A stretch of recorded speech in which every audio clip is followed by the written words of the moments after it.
Hello everyone, welcome to this lecture. In the previous lectures we have looked at how the structure can be excited using impact hammer and how the force can be measured. We also looked at how the resulting response can be measured. So once the force and response signals have been measured, then we need to find a frequency response function. So in lecture today we are going to look at some estimates of frequency response functions, and also we are going to look at what is coherence function. So therefore the topic today is FRF estimates and coherence function.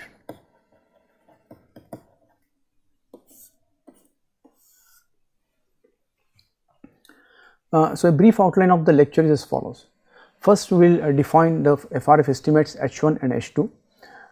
Then we are going to see that how H1 and H2 can be found by spectrum averaging.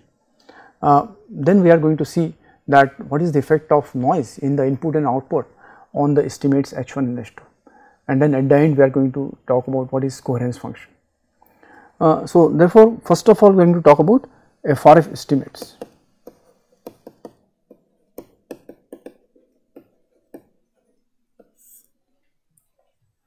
So we have now the force and the response signals, right. So we have the force signal which is f of t, and then we have the measured response signal represented by x of t, and then taking their Fourier transform,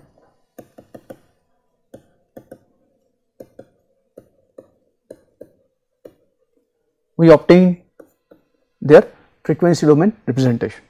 So f of omega is the frequency domain representation of the f of t, and then we have x of omega frequency domain representation of x of t. So this we can obtain using discrete Fourier transform, right. So then we also define the frequency response function, right, FRF, and let us represent frequency response function by general notation h of omega. So h of omega, and this is nothing but the ratio of the response Fourier spectrum and the force Fourier spectrum. So x of omega divided by f of omega. Now in practice often there is some measurement noise in the measured signals. So how can we reduce the effect of measurement noise in the FRF estimate? So some estimates of frequency response functions have been defined or developed which aim at reducing the effect of measurement noise on the FRF estimates, and two of such estimates H1 and H2 we are going to define, and we are going to also see that what is the effect of noise on these estimates. So let us first of all define the estimate H1. So estimate H1. So we know that the frequency response function is h of omega is equal to x of omega upon f of omega, right. Let us divide and multiply the right hand side by f star omega. And what is f star omega? F star omega is basically complex conjugate of f of omega, right. So we should note that the x of omega and f of omega, they are complex quantities, right. They have main root as well as phase, and f star omega is nothing but complex conjugate of f of omega. So by multiplying and dividing by f star omega, we basically get f star omega x of omega divided by f star omega f of omega. And now we represent this numerator by g f x omega and denominator by g f f omega, right. And what is g f x and g f f? Now what are g f x and g f f? G f f is called auto spectrum of force, okay. It is auto spectrum of force signal, okay, and it is nothing but the square of the magnitude of the spectrum f of omega. It is nothing but square of the magnitude of f of omega, right, and this has only magnitude, it does not have any phase, right. So, auto spectrum does not have phase information. So, f of omega has some phase, however, auto spectrum of f of omega does not have phase, it just has magnitude. So, it is also called as power spectrum,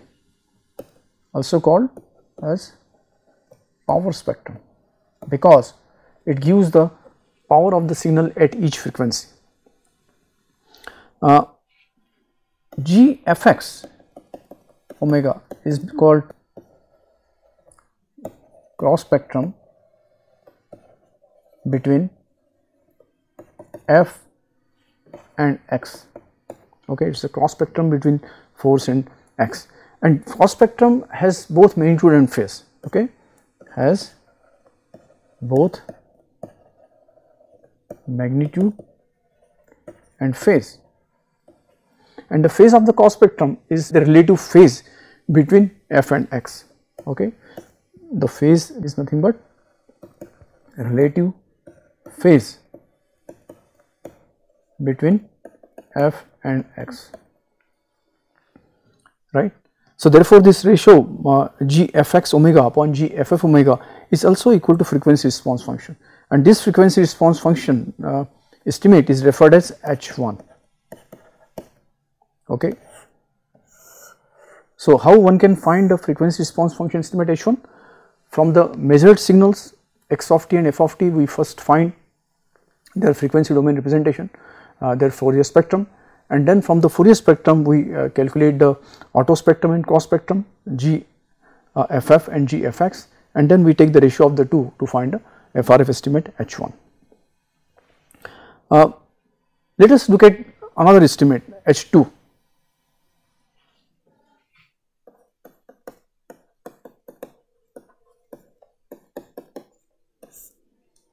So, again writing the expression for h of omega, which is ratio of x of omega and f of omega, and now if we divide and multiply, right, if we divide and multiply by this time x star omega,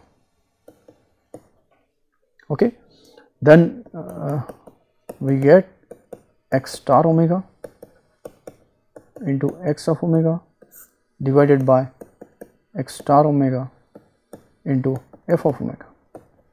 So, x star omega again is the complex conjugate of x of omega, and then this quantity x star omega x omega, you know, is nothing but the auto spectrum of response x, and x star omega f of omega is nothing but a cross spectrum between x and f,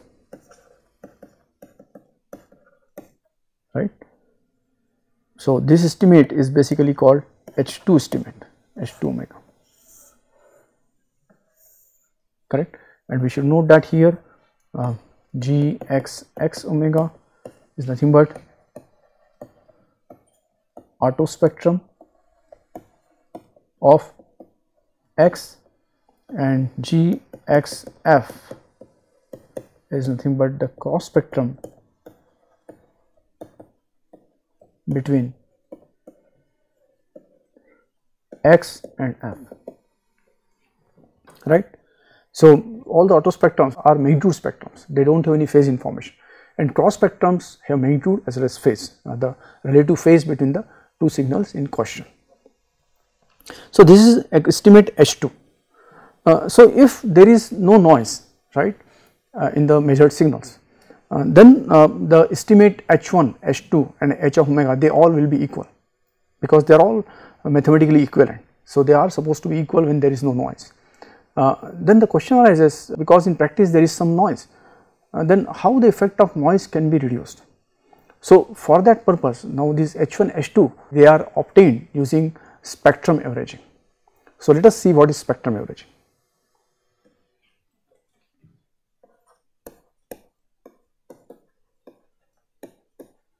Spectrum averaging.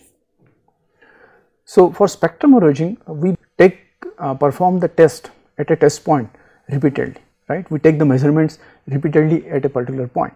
So for example, if we are doing a hammer test, then we can apply the impact at a one point and then measure the response and force, correct? And based on that force and response, we can find the required auto and cross spectrums.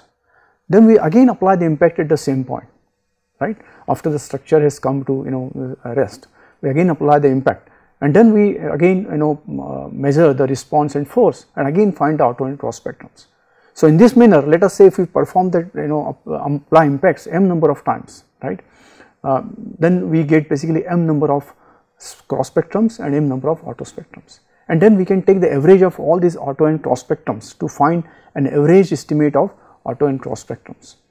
And if the noise in the two signals, if it is random, right, a noise and it is uncorrelated with the force and the response signals, then because of the averaging, the noise in the estimate FRF will reduce, right? Noise in the auto and cross spectrums will reduce, right? So this is basically the idea of spectrum averaging. So let us say we have taken m number of averages. So let us say m represents the number of averages. So then now we find the auto and cross spectrums based on averages of the different auto and cross spectrums corresponding to different measurements. So therefore we write down, say, auto spectrum of X, we write as 1 by m with then we have X star omega, and let us say this corresponds to the jth measurement, and then we have X j omega, right, and this j varies from 1 to m, correct. So for each j we find auto spectrum, and then we sum all these auto spectrums and then divide by m. So that gives us the average estimate or average value of the auto spectrum. Similarly, if we have the auto spectrum of the force can be obtained similarly by summing all the auto spectrums corresponding to different measurements. So f j star omega, f j omega, right, and then we can find a cross spectrum. So let us say g f x omega as 1 by m, j varying from 1 to m, right, and then we have f j star omega into x j omega. And we should also note that g x f omega is nothing but complex conjugate of g f x, okay. So they are related by complex conjugate relationship. So in this way, by spectrum averaging we obtained the average estimates of auto and cross spectrums, and then the estimates h1 h2 simply are given by h1 omega is nothing but g f x omega divided by g f f omega, while h2 omega is nothing but g x x omega divided by g x f omega. So in this way we can obtain the estimates h1 h2 by spectrum averaging.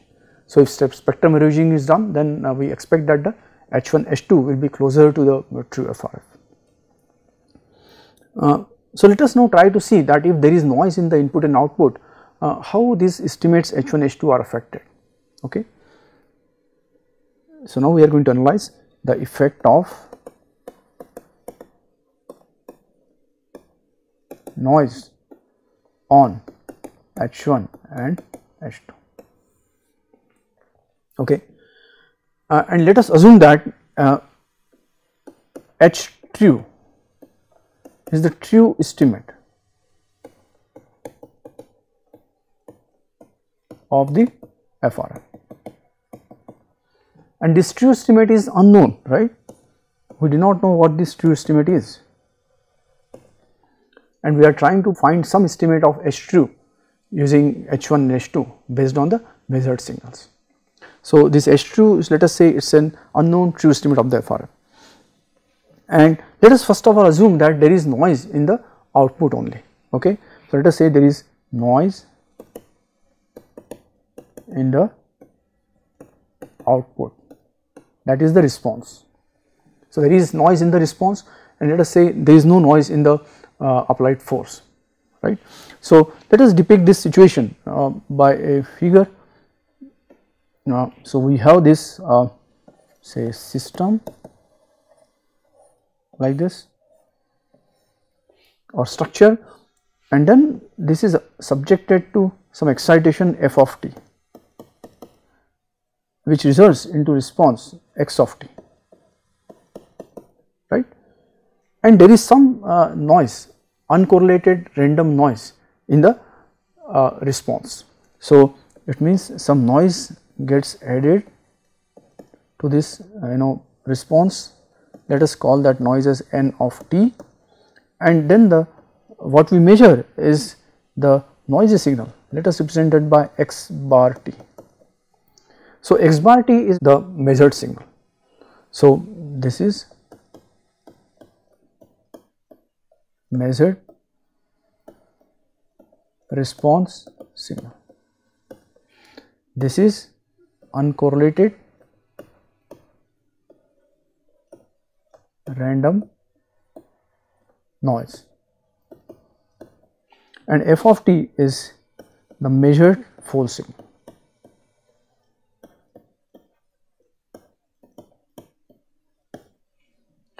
So, n of t is uncorrelated random noise, which means that it is not correlated with either x or f, it is uncorrelated with that. And how this noise can actually creep into the system? One possibility is that if there are some extraneous excitations acting on the structure in addition to the force we are applying. Okay. So, we may have, so n of t maybe due to some extraneous excitation of the structure, for example due to some ambient loading, right. So, say due to some ambient sources. Okay. This could be one reason. So, these extraneous excitation will also excite the structure and result into some response, right, in addition to the response generated by the applied force.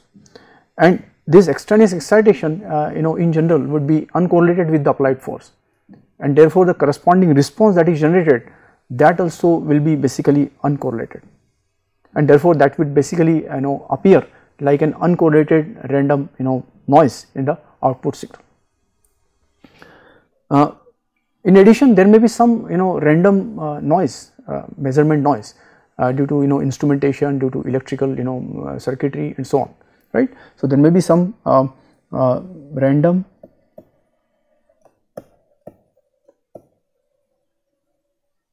measurement noise.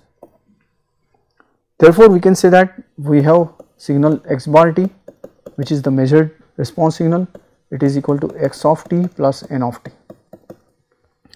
And if you take Fourier transform of this, what we get, x bar omega is equal to x of omega plus n of omega, right. That is what we get. And let us now try to determine what is the effect of this noise on the estimates H1 and H2. So, let us first of all determine the effect on H1, right.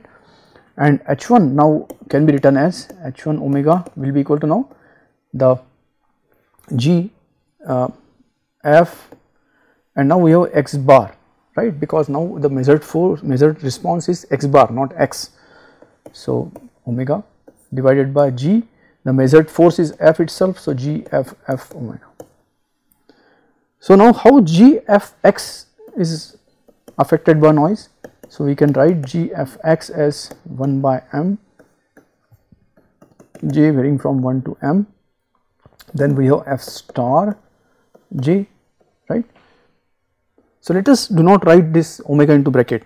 So, then we get F J star into x bar j, right, and then we have this we can write as m j m f j star into x j plus n j, right, and that gives 1 upon m f j x star f j star x j plus f j star n j, right. So, the first quantity can be written as the cross spectrum between f and x, right, and the second quantity is nothing but the cross spectrum between the force f and the random uncorrelated noise n.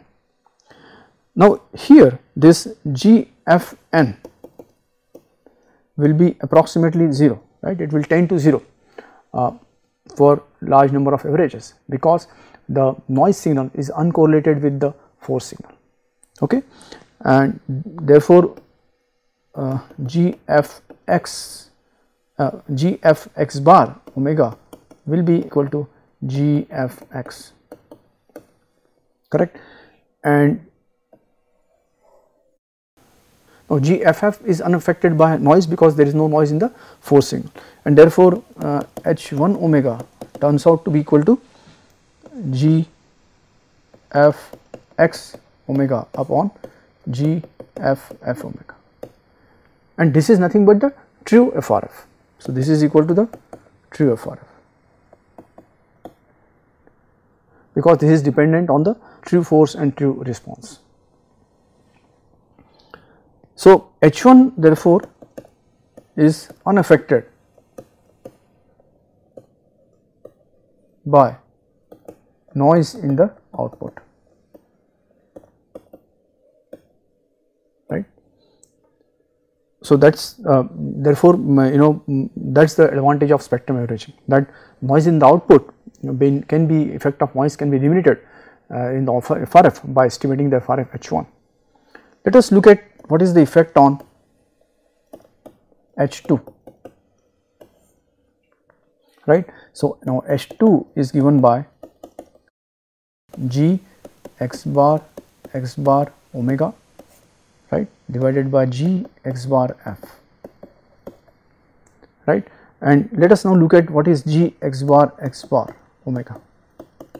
That is nothing but 1 by m j varying from 1 to m,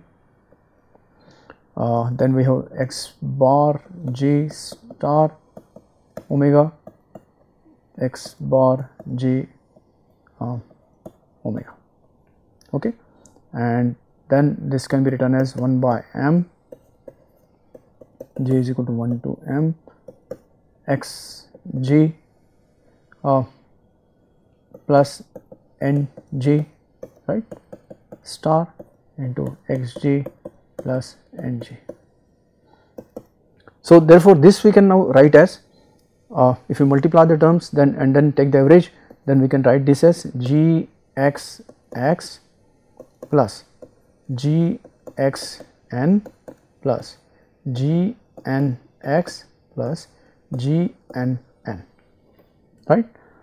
Now, here the noise n is uncorrelated with the response x, right, and therefore Gxn and Gnx will tend to 0 for large number of averages. Gnn is the auto spectrum of the noise signal, okay, and so it is the magnitude of the square of the magnitude of the noise signal Fourier spectrum. This would be non-zero, and that is why we end up with Gx bar x bar being equal to Gxx plus Gnn, isn't it. So, therefore, we see that the auto spectrum of the response signal is affected by noise, right. And what about GFF? We can write here Gx bar f. Now, Gx bar f is the cross spectrum, right, of the measured signal x and the force signal, and this is nothing but the complex conjugate of the Gfx bar, right, and we already have determined that Gfx bar is essentially equal to GFX. So, this is equal to complex conjugate of GFX, and complex conjugate of GFX is equal to GXF, isn't it? So, we see that the G X bar F, which is the cross spectrum between X and F, it is unaffected by noise in the output, correct, and therefore, now we can say that here the G X bar is equal to, I think let us write it on the next page. So, we can write down H2 omega as G X bar omega upon G X bar F omega, and we just saw that G X bar omega is G X X plus G N N, right, and G X bar omega F is G X F, isn't it, and then G X X upon G X F plus G N N upon G X F, right.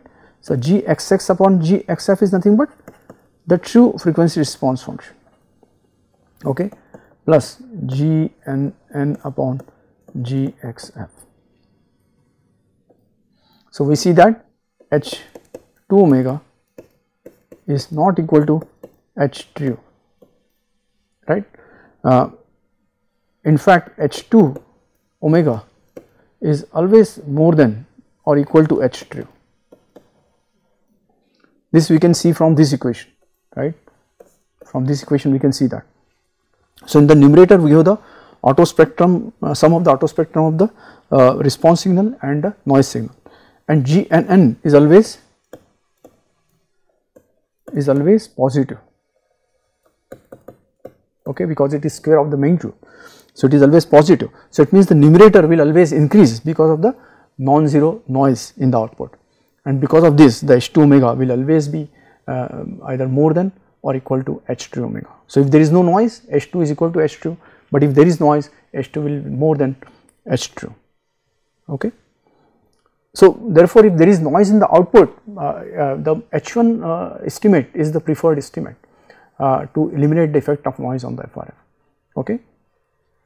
Let us see what is the effect of noise if in the input on these estimates, okay. So,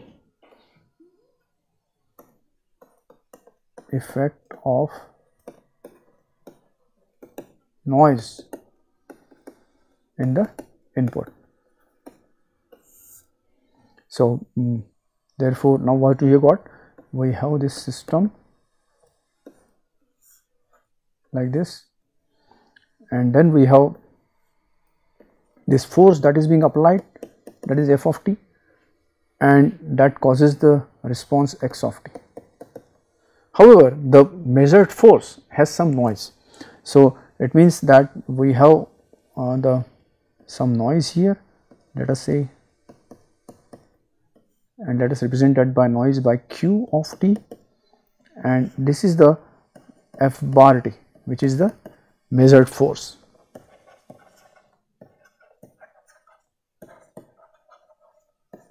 Okay, and Q of t is uncorrelated random noise, right, in the measured force, and X of t is the measured response.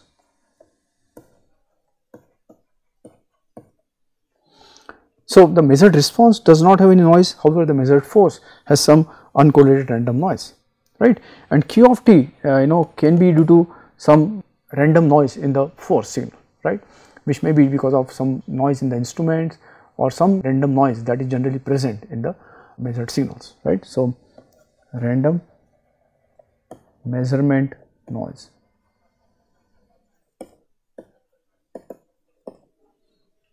And we have got therefore F bar t is equal to F of t plus Qt.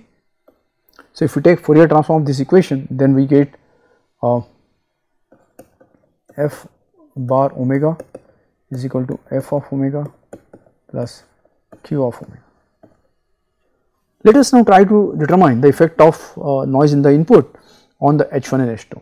So let us first of all look at effect on H1, and we know that H1 omega is G F x G F bar x omega, because now F bar is the measured force, and then we have G F bar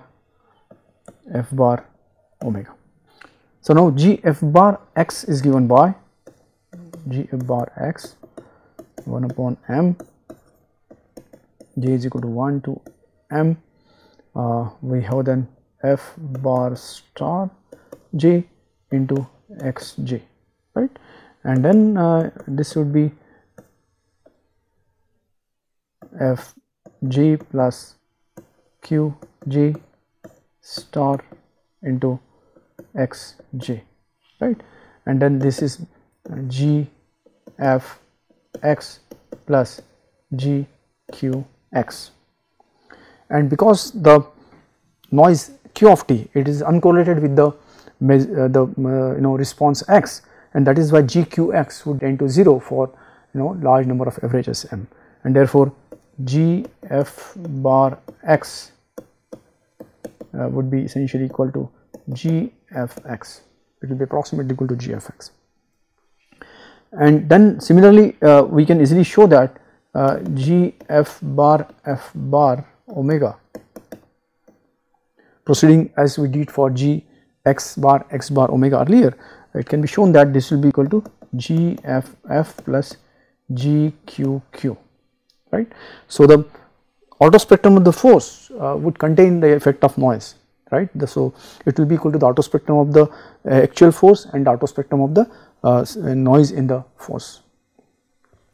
So what is the effect of in noise in the input on H1? So therefore H1 will be therefore equal to G F x divided by G F f plus G Q q, isn't it? And this we can also write as G F x upon G F f and G F f upon G F f plus G Q q, right. So dividing and multiplying by G F f, and what we note that in this quantity is nothing but H true. This coefficient G F x upon G F f is basically H true, and this term in the bracket, okay. So let us, if we represent it by some factor, let us say beta, this term in the bracket, this factor beta is always less than 1, because the GFF and GQQ, they are positive quantities, right. So here the numerator is always less than the denominator, okay, and that is why beta is always less than 1, okay. So this is H1 omega. So from here therefore what we conclude, that let me write here that the factor beta is always less than or equal to 1, right, and that is why H1 omega is always less than or equal to H true. So if there is no noise, H1 is equal to H true, but if there is noise in the input, then H1 will be always less than H true. So therefore noise in the input affects the estimate H1, so it deviates from the true estimate, right. So there is some error in the estimate H1 if there is noise in the input. Let us see what is the effect on H2.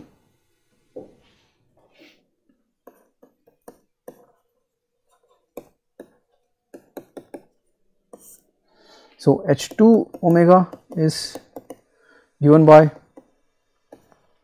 G x x omega upon G x f bar omega, right. So x is the measured force and f bar is the so x is the measured response and f bar is the measured force.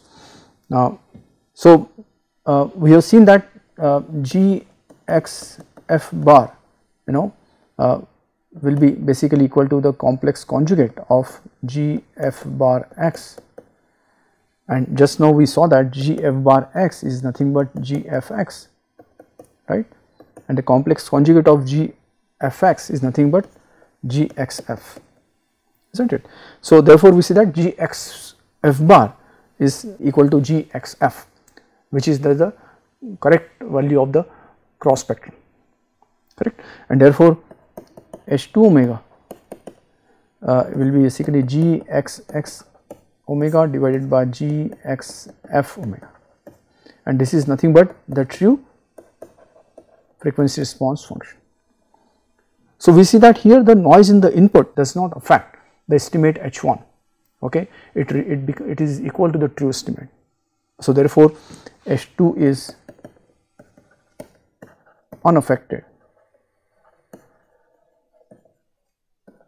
by noise in the input,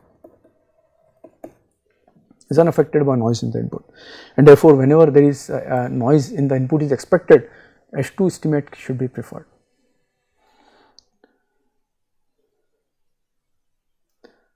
Now let us take the situation where the noise exists in both input and output, right. So noise in input and output. Let us try to depict this situation through a simple figure. So we have this system here. This is the applied force F of t, and there is some noise in the measured force. Let that noise be Q of t, and let us say this is the measured force.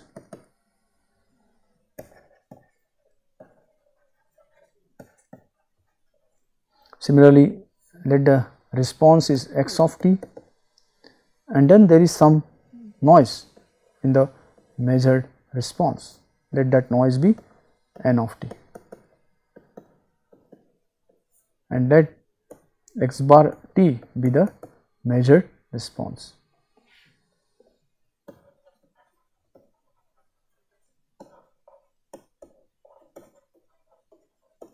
Right.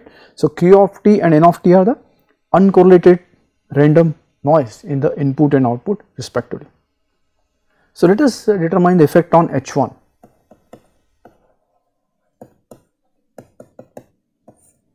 So H1 is given now by G F bar X bar omega divided by G F bar omega. So now we can analyze this case similar to what the analysis we did when the noise existed only in the input and output. G F bar X bar should be equal to G F X, right. So G F bar X bar should be equal to G F X, and why that is so? Because the noise Q and N in the input and output, they are not correlated with either F or X, and they are also not correlated with each other, and that is why when we take the averages, the all the cross spectrums between Q and N, Q and F, Q and X, N and F and N and X, all those cross spectrums would be 0, and that is why we would have only the the non-zero cross spectrum between the force and the response. And similarly, G F bar would be affected by auto spectrum of the noise Q, and then we can write down that as G F F plus G Q Q, right. So that is H1, and then what we see that this therefore is affected. So this is equal to, as we did before, we can multiply by GFF and divide by GFF, which gives us GFF upon GFF plus GQQ, right, which shows that H1 omega is either less than or equal to H2, right, because this quantity is nothing but H2, and this factor is always less than or equal to 1, the beta factor we called earlier. Similarly, let us now determine what is the effect on H2. So H2 omega is equal to G X bar omega divided by g x bar f bar omega, isn't it? And then now g x bar omega would be equal to g x x plus auto spectrum of the noise in the response, that is g n n, and then g x bar f bar again would be g x f. So this can be written as g x x upon g x f plus g n n upon g x f is h true plus g n n upon g x f. So therefore here h2 omega, it will be more than or equal to h true, right? So therefore what is the conclusion? That the estimates h1 and h2 now both will be affected by noise, okay? They both will be affected by noise because noise exists in the input as well as output. However, these h1 h2 they provide lower and upper bound on the true FRF. So we see that h1 omega is always less than or equal to h true, right, and h2 omega is more than or equal to h true. They provide the lower and upper bounds. So h1 omega is the lower bound and h2 omega is the upper bound on the FRF on h true, right? So in many situations some extraneous excitation might be present, right? So we might not know that, but it might be present, some ambient excitation or ambient loading, okay? So in such cases therefore then h1 can be used as the estimate to find the frequency response function. So if there is measurement noise, which cannot be completely avoided in practice, okay, there will be some small measurement noise which might always be present. So is it possible to assess the quality of the measured FRF, right? So can we know that the FRF we have measured, how much it is likely to be correct, right? So if index based on coherence function has been defined, which allows us to assess the quality of the measured FRF. So let us talk about coherence function now.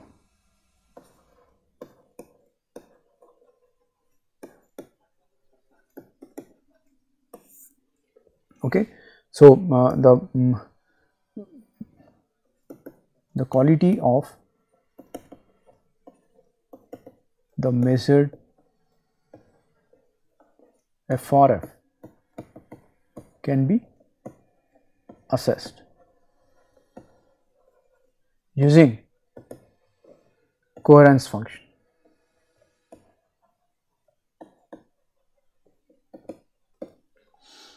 So the coherence function is given by the ratio of h1 and h2. It is given by the ratio of h1 and h2 because h1 and h2 they form the lower and upper bound. So this ratio can serve as the index of the noise in the FRF, because if there is no noise then h1 and h2 they are equal to the true FRF, correct. So we know that if there is no noise, right, then h1 is equal to h2 is equal to h true. So both of them give the true estimates. So in that case the coherence function, right, it will be equal to 1, right. So therefore coherence equal to 1 represents no noise in the FRF. But if there is noise,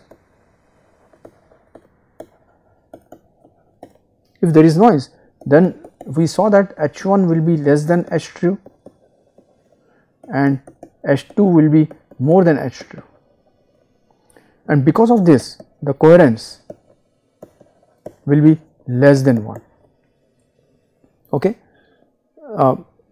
So that therefore coherence less than 1 is an indicator of noise in the FRF, okay. So the coherence is always between 1 and 0, right. So, this coherence essentially captures the degree of linear relationship between the output and input.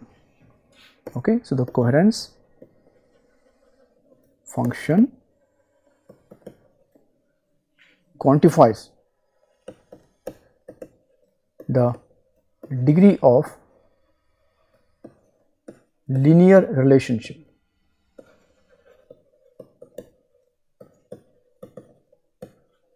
between the output and the input. So, if input and if the output and input are perfectly linearly related, then the coherence will be 1. Okay. But if there is noise, then what happens? This linear relationship is broken down, and the extent to which it is broken down depends on the amount of noise, right. So, higher the noise, higher is the discrepancy, or higher is the deviation from the linear relationship, and then higher is the drop in the coherence. The other reason for which coherence can be less than 1 could be because of any non-linearity which might be present in the system or the structure. So, even if there is no noise, any non-linearity in the system may also make the coherence less than 1, okay, because it captures the linear relationship. So, non-linearity causes the output to be non-linearly related with the input, right. So, therefore, coherence function will be less than 1 when there is any non-linearity in the system. Okay. So, thus both noise in the measurement and any non-linearity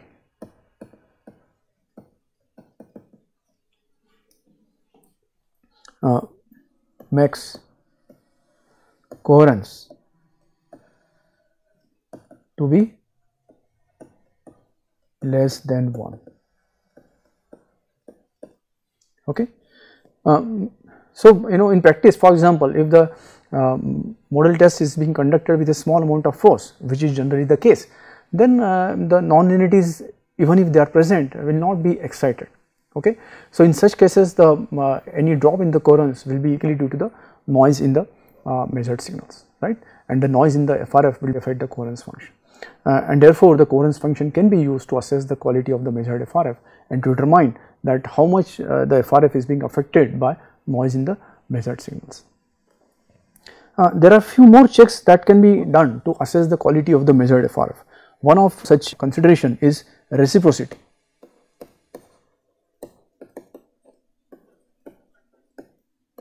Right. So, we know that for a linear system,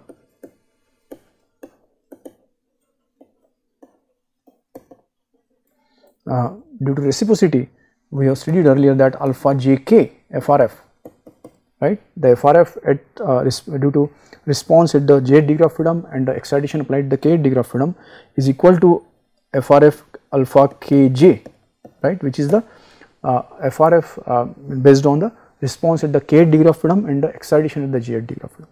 So, it means that if we swap the excitation and response DOF, right, if they are interchanged, then the for linear system the FRF should remain unchanged, we should get the same FRF. So, this is one way we can check whether the way we are measuring the FRF, right, whether it is, and the FRF we are measuring, whether it is, to what extent it is correct, right. So, we can measure alpha jk FRF and then we should interchange the response and excitation DOFs and again measure the FRF, which will give us the alpha kj, and then we can overlay these two FRFs, and any discrepancies between the two indicate any inconsistencies which are there in the measurement, right. So, this is one check that can be done to check the validity of the measured FRF. So, another check that can be done is repeatability check.